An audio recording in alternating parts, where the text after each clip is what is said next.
Welcome to మనా chef. ఈరోజు రొయ్యల ఇగురు ఎలా తయారు చేయాలో చూద్దాం. దానికి కావలసిన పదార్థాలు: రొయ్యలు పావు కిలో,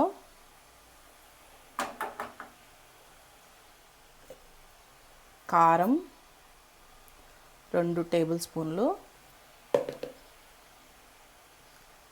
ధనియాల పొడి 1 టేబుల్ స్పూన్, పసుపు 1/2 టీ స్పూన్, పచ్చిమిరపకాయలు 4, కొత్తిమీర కొంచెం, కరివేపాకు 2 రెమ్మలు, గరం మసాలా పొడి 1 టీ స్పూన్, 3 ఉల్లిపాయలు మీడియం సైజ్ కానీ పెద్ద సైజ్ కానీ తీసుకోండి. ఇలా 3 ఉల్లిపాయలు కట్ చేసి పక్కన పెట్టుకోవాలి, సన్నగా తరుక్కోవాలి. ఆయిల్ కొంచెం, అల్లం వెల్లుల్లి పేస్టు 1 టీ స్పూన్, సాల్ట్ రుచికి సరిపడా. ఇవన్నీ మనం రొయ్యల ఇగురు తయారు చేయడానికి కావాల్సిన పదార్థాలు. ఇప్పుడు రొయ్యల ఇగురు ఎలా తయారు చేయాలో చూద్దాం. ముందుగా ఈ రొయ్యలు నేను ముందుగా ఉప్పు పసుపు వేసి ఒక 10 నిమిషాలు నానబెట్టుకున్నాను.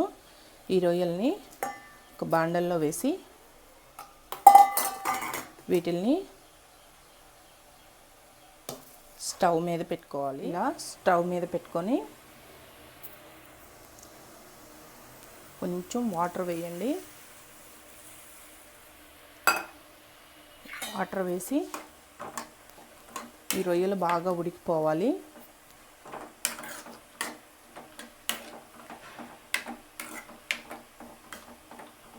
ఆల్రెడీ రొయ్యల్లోనే వాటర్ వచ్చేస్తుంది బయటికి.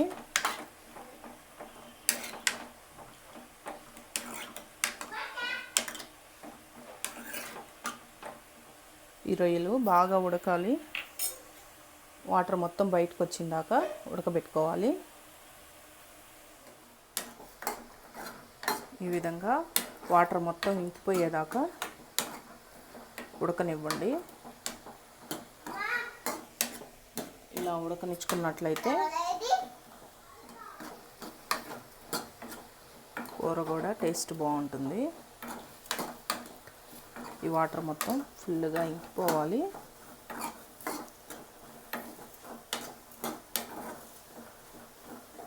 ఇంకుతున్నాయి కదా.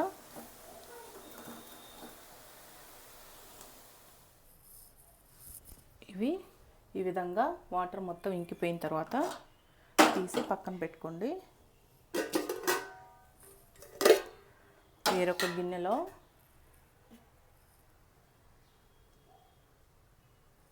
కొంచెం ఆయిల్ వేసుకొని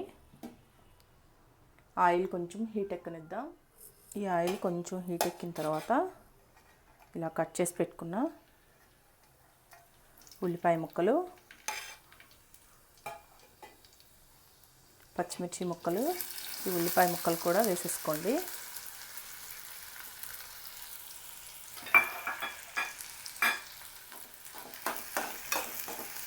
ఈ ఉల్లిపాయ ముక్కలు పచ్చిమిర్చి ముక్కలు బాగా వేగాలి.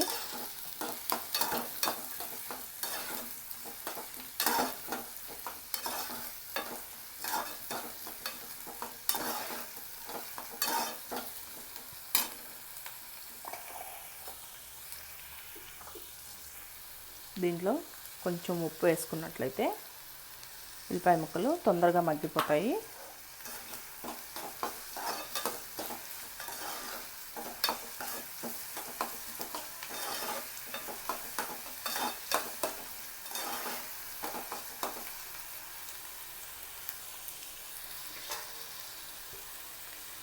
ఒక 2 నిమిషాలు మూత పెట్టినట్లయితే ఉల్లిపాయ ముక్కలు తొందరగా మగ్గుతాయి.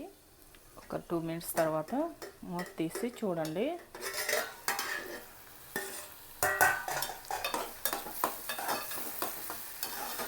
మగ్గాయి కదా. దీంట్లో కరివేపాకు,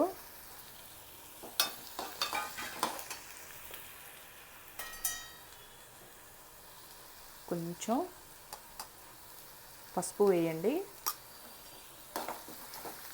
ఈ పసుపు నేను కొంచెమే వేసుకున్నాను. ఇక్కడ నేను సాంబార్ పౌడర్ వాడతాను కాబట్టి దాంట్లో ఆల్రెడీ పసుపు ధనియాల పొడి వేసుంటాను. అందుకని జస్ట్ ఒక చిటికెడు సరిపోతుంది స్మెల్ కోసం.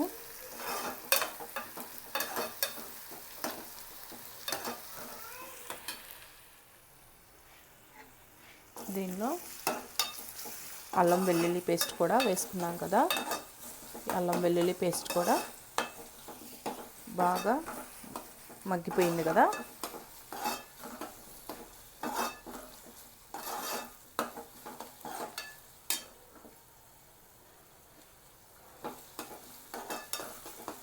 ఇప్పుడు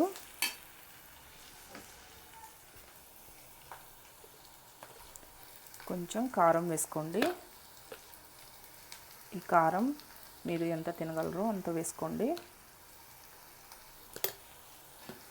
కారం వేసుకున్న తర్వాత ఒకసారి కలియబెట్టండి.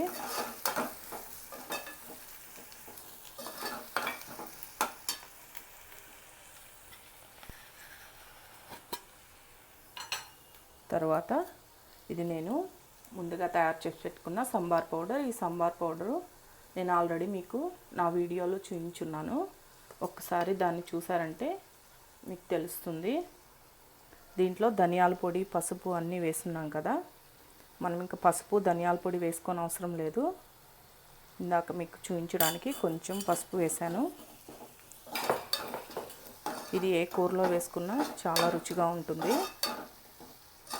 ఒకసారి మీరు తయారు చేసి పెట్టుకున్నారంటే మాంసంలో దేంట్లో వేసుకున్నా టేస్ట్గా ఉంటుంది. ఇప్పుడు ఈ సాంబార్ పౌడర్ వేసుకున్నాం కదా, దీంట్లో ఈ ముందుగా ఉడికించి పెట్టుకున్న ఈ రొయ్యలను కూడా వేసుకోండి. ఈ రొయ్యలు కూడా వేసి బాగా కలియబెట్టండి.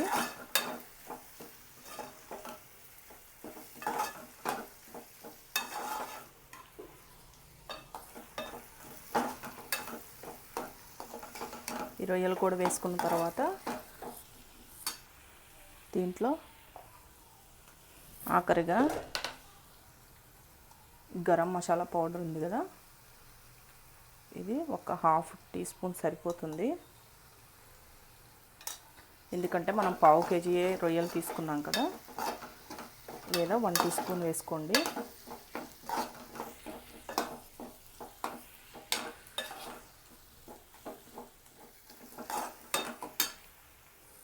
దీంట్లో కొంచెం వాటర్ వేసుకోండి, మరీ ఎక్కువ వేసుకోవద్దు, కూర టేస్ట్ బాగుండదు.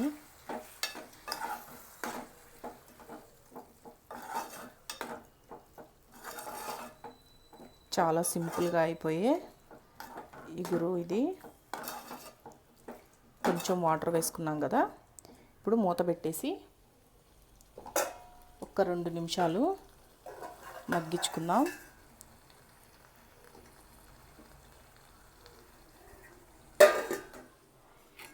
ఇప్పుడు మూత తీసి చూద్దాం. ఉడికింది కదా,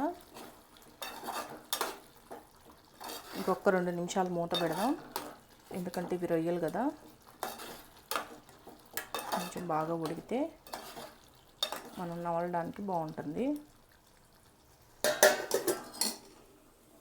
ఇప్పుడు మూత తీసి చూద్దాం.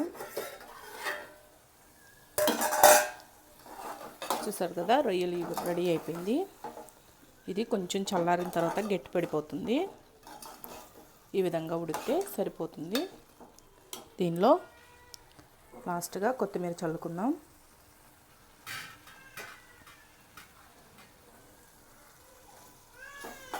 అంతే, సింపుల్గా అయిపోయే రొయ్యల ఇగురు రెడీ అయిపోయింది.